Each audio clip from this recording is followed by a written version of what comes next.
Chemical coordination. It takes place in animals with the help of hormones secreted by endocrine glands.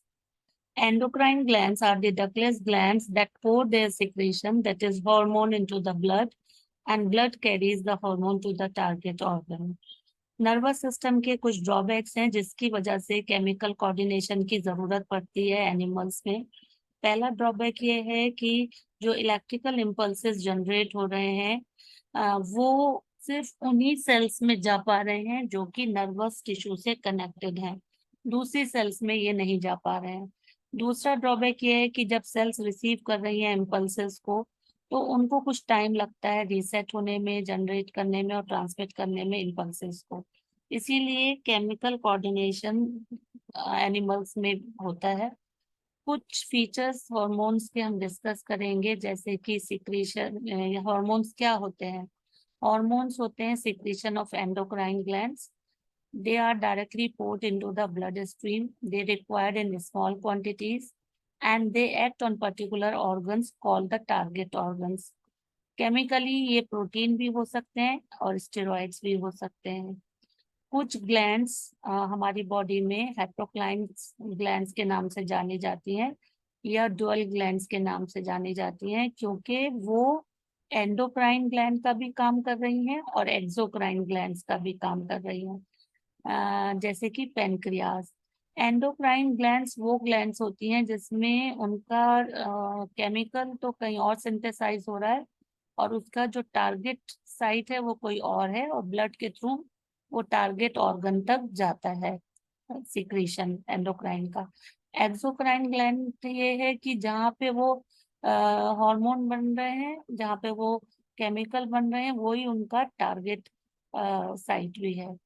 तो pancreas में insulin और glucagon दो hormone बनते हैं, तो वो एंडोक्राइन ग्लैंड का काम भी करती है और वो पेनक्रियाटिक जूसेस भी सिक्रेट करती है जिसमें बहुत सारे एंजाइम्स होते हैं जो कि डाइजेशन में मदद करते हैं, तो वो एक्सोक्राइन ग्लैंड का भी काम करती है। एंडोक्राइन ग्लैंड्स जो होती हैं वो डिफरेंट पार्ट्स में सिचुएटेड है हमारी बॉडी में। तो हम डिफरेंट एंडोक्राइन ग्लैंड्स के बारे में पढ़ेंगे। हाइपोथैलेमस जो है वो lower side of the brain situated होता है और ये हार्मोन रिलीजिंग हार्मोन को सिक्रीट करती है जो कि रेगुलेट करता है दूसरे हार्मोन्स को जो कि बॉडी में प्रोड्यूस होते हैं। तो हाइपोथैलेमस की जैसे कि हमने लोकेशन पढ़ी कि ये सिचुएटेड होता है lower side of the brain में और ये रिलीज करता है, सिक्रीट करता है रिलीजिंग हार्मोन में, और ये सिक्रीशन करता है of the hormone secreted by the pituitary gland. जो पिट्यूटरी ग्लैंड है वो ट्राइलोब ग्लैंड होती है और वो lower side of the brain में प्रेजेंट होती है और हाइपोथैलेमस की मदद से वो हैंग करते हुए वो लोकेटेड होती है। और ये मास्टर ग्लैंड है क्योंकि ये कंट्रोल करती है secretion of all other endocrine glands. ये ग्रोथ हार्मोन सीक्रेट करती है। ग्रोथ हार्मोन क्या हार्मोन होते हैं? ग्रोथ हार्मोन बेसिकली ग्रोथ को कंट्रोल करते हैं बॉडी में। कभी इनका सिक्रेशन ज्यादा भी हो सकता है और कभी इनका सिक्रेशन कम हो जाता है। तो जो ग्रोथ हार्मोन्स हैं, अगर उनका सिक्रेशन ज्यादा हो जाएगा तो हाइट बहुत ज्यादा हो जाएगी इंसान की और उसको डिजीज भी हो सकती है। तो ये हाइट ज्यादा होना और या बोनापन हो जाना अगर वो हार्मोन कम सिक्रीट हुआ है तो यहाँ पे दो डिजीजेस के बारे में हम पढ़ेंगे।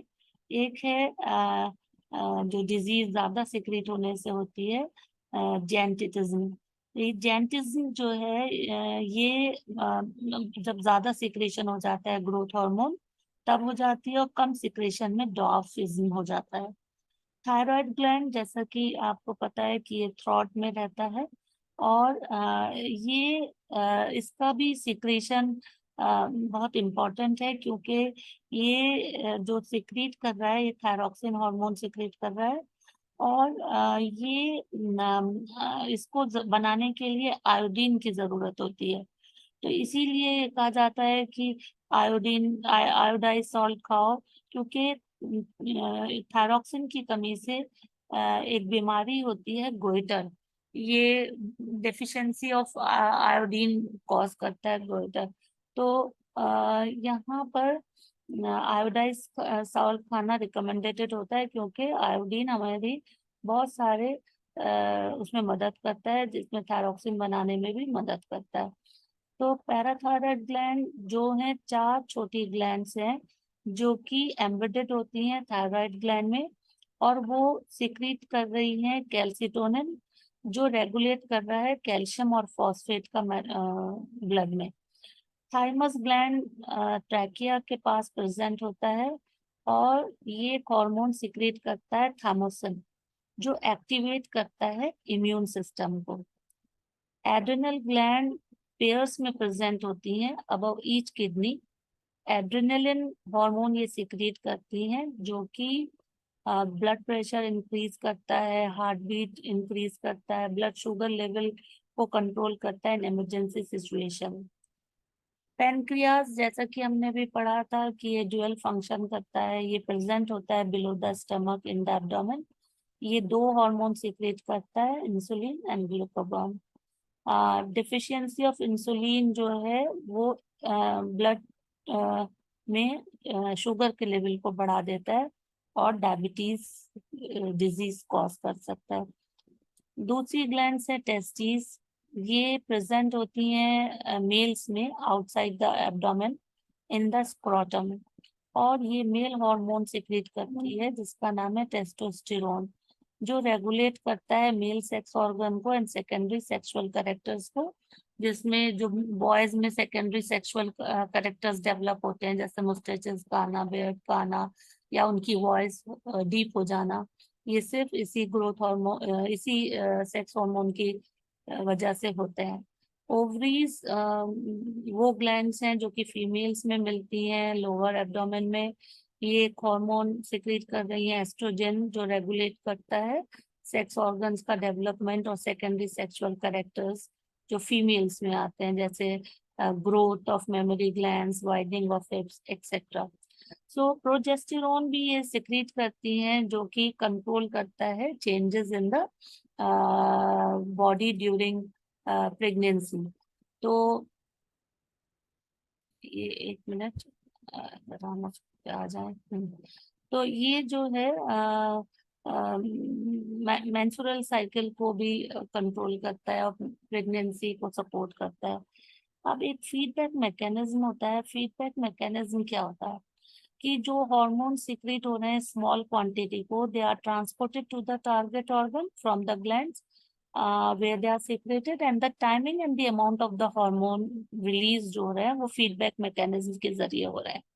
जैसे अगर एक पर्टिकुलर हार्मोन सिक्रीट हो रहा है, तो उसका कब ज्यादा सिक्रीट होना है, कब कम होना है, ये एक फीडबैक मैकेनिज्म की मदद से कंट्रोल होता है।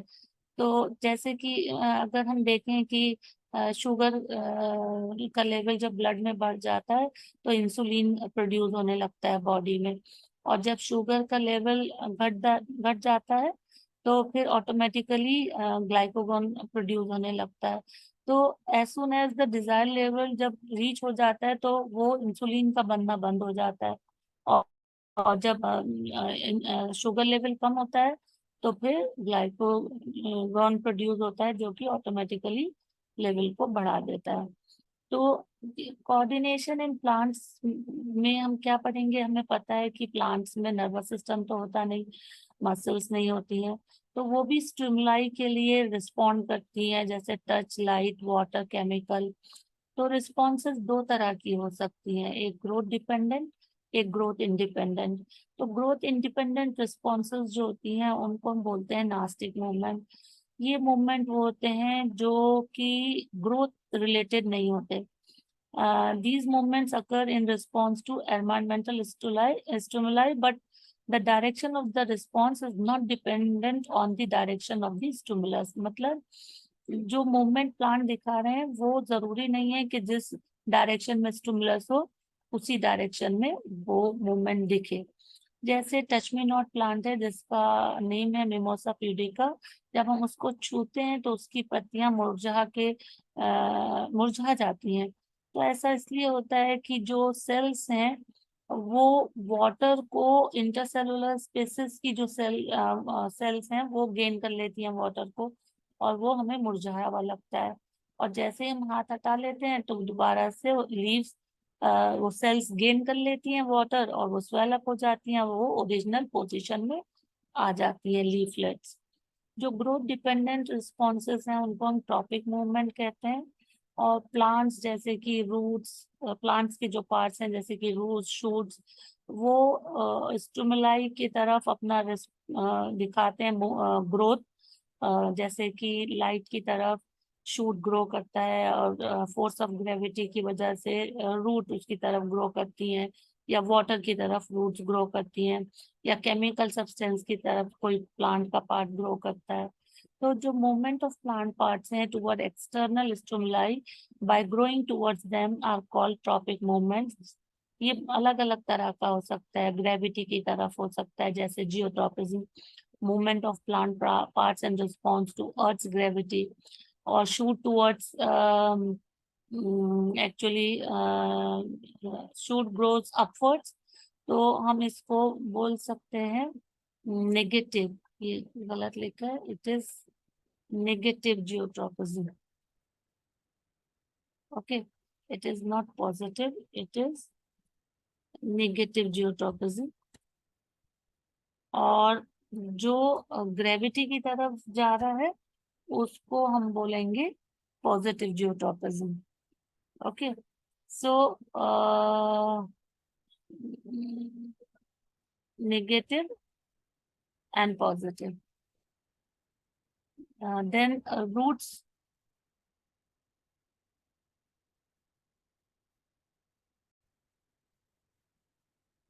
Movement of roots towards gravity or towards earth is positive geotropism, and movement of shoots upward is negative geotropism. Then hydrotropism, movement of plant parts in response to water, called hydrotropism. Towards water, positive; away from water, negative. So roots moving in search of water are showing positive hydrotropism. Then another important movement is chemotropism. So movement of plant parts in response to chemical stimuli is known as chemotropism. Towards chemical, positive chemotropism, and away from chemical is negative chemotropism. तो यहाँ पर example अगर हम discuss करेंगे तो जो आपने देखा कि पोलन ग्रेन्स जो हैं स्टिग्मा पर जब जर्मिनेट करते हैं तो पोलन ट्यूब्स अराइज होती है, वो ओव्यूल की तरफ ही ग्रो करते हैं। ऐसा वो क्यों करते हैं? क्योंकि ओव्यूल्स में केमिकल सिक्रीट होते हैं, और ये इनका मूवमेंट उस केमिकल की तरफ होता है पोलन ट्यूब्स का, तो ये कीमोट्रोपिज्म शो करता है। Thigmotropism, movement of plant parts in response to touch. ठीक है, अब प्लांट हार्मोन्स क्या होते हैं या फाइटो हार्मोन्स क्या होते हैं? ये वो केमिकल सब्सटेंसेस हैं जो प्रोड्यूस होते हैं कुछ पार्ट्स में प्लांट्स के, और ट्रांसलोकेट भी हो जाते हैं। इनके क्या फंक्शंस हैं? ये कोऑर्डिनेट करते हैं growth, development, responses of plant towards the environment, और ये सिंथेसाइज होते हैं places away from where they act and simply diffuse to the area of action. तो इजीली ट्रांसलोकेट हो जाते हैं, रेगुलेट करते हैं एक या एक से ज्यादा फिजियोलॉजिकल प्रोसेसेस। बहुत तरह के फाइटो हार्मोन्स हैं जैसे कि ऑक्सिन्स, जिब्रेलिन्स, साइटोकाइनिन, इथाइलिन। तो जो ऑक्सिन्स हैं ये हार्मोन सिंथेसाइज होते हैं रूट टिप पे या शूट टिप पे। ये प्रमोट करते हैं ग्रोथ को, सेल एलोंगेशन को, रूट फॉर्मेशन को, रेस्पिरेशन को, और दूसरे फिजियोलॉजिकल प्रोसेसेस को। जब लाइट फॉल होती है शूट पर तो ऑक्सीजन डिफ्यूज हो जाता है शेडी साइड पे, ताकि उसको ज्यादा लंबा ग्रो कर दे। तो जिब्रेलिन क्या है? जिब्रेलिन भी एक हार्मोन है जो प्रमोट करता है flowering, stem elongation and seed germination, cell division. ये हेल्प करते हैं in the growth of fruits and seeds. Then cytokinin, ये हार्मोन प्रोड्यूस हो रहे हैं डिवाइडिंग सेल्स में थ्रू आउट द प्लांट, और ये हेल्प कर रहे हैं डोरमेंसी को ब्रेक करने में, बर्ड की, सीड्स की, और एजिंग को डिले करते हैं। एब्सिसिक एसिड इनहिबिट करता है ग्रोथ, और ये कॉज करता है विल्टिंग ऑफ द लीव्स। और ये क्या करता है कि causing dormancy of the seeds and birds. ये उल्टा है, पहले साइटोकाइनिन में आपने पढ़ा था कि वो ब्रेक करता है डोरमेंसी को, ये डोरमेंसी कॉज करता है। इथाइलिन एक ऐसा गैसियस प्लांट हार्मोन है, एक अकेला, जो कि स्टिमुलेट करता है फ्रूट की राइपनिंग को, और रिस्पॉन्सिबल होता है क्लोजिंग ऑफ द स्टोमेटा का। तो ये क्लोजिंग ऑफ द स्टोमेटा के लिए रिस्पॉन्सिबल होता है। तो ये सब हमने प्लांट हार्मोन के बारे में पढ़ा।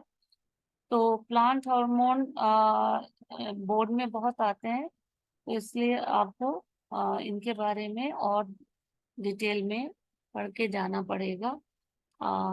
Thank you very much for watching this video.